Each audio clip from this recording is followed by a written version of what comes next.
Jonah and the Giant Fish, the runaway prophet's wildest adventure.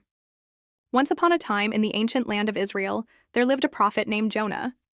Jonah was known for listening to God and sharing his messages. But one day, God gave Jonah a mission that made his heart race with fear. "Jonah," God said, "go to the great city of Nineveh and tell the people there to stop doing evil.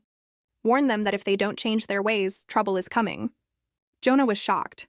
Nineveh was a powerful city famous for its cruelty. The people there were enemies of Israel. Why would God want to save them? Jonah didn't want to go. Instead, he decided to run away from God's command. He packed his bags, hurried to the nearest port, and bought a ticket for a ship going as far away from Nineveh as possible, towards a place called Tarshish. As the ship set sail, Jonah thought he was safe. He went below deck and fell into a deep sleep, but God saw everything. As the ship sailed across the sea, a fierce storm suddenly erupted. Waves crashed, winds howled, and the ship rocked wildly. The sailors panicked. They threw cargo overboard to lighten the load and prayed to their gods for help. But nothing worked. Finally, the captain found Jonah sleeping and shook him awake. "How can you sleep at a time like this? Get up and pray to your God. Maybe he will save us?" The sailors cast lots to find out who was responsible for the storm, and the lot fell on Jonah.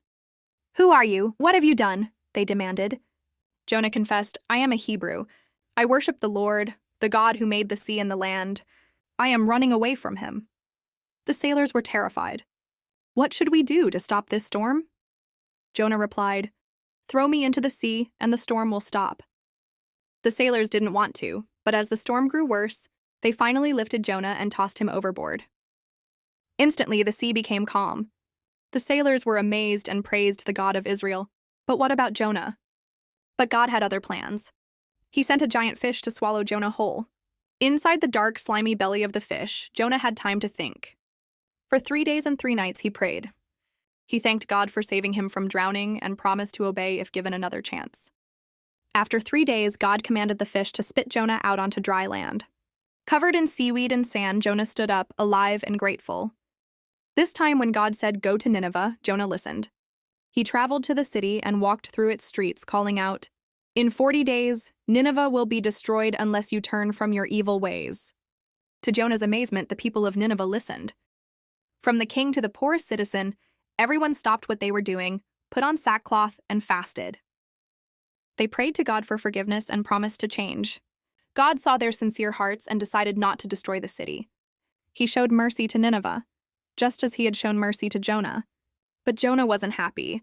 He sat outside the city, upset that God had forgiven his enemies. God caused a leafy plant to grow and shade Jonah from the hot sun, but the next day, a worm ate the plant, and it withered. Jonah was angry about the plant, but God asked, "You care about this plant, but shouldn't I care about all the people and animals in Nineveh?" Jonah realized that God's love and mercy are for everyone, even those we might not expect. Jonah's wild adventure teaches us that no one can outrun God's love, and everyone deserves a second chance. When we obey, amazing things can happen, even in the belly of a giant fish.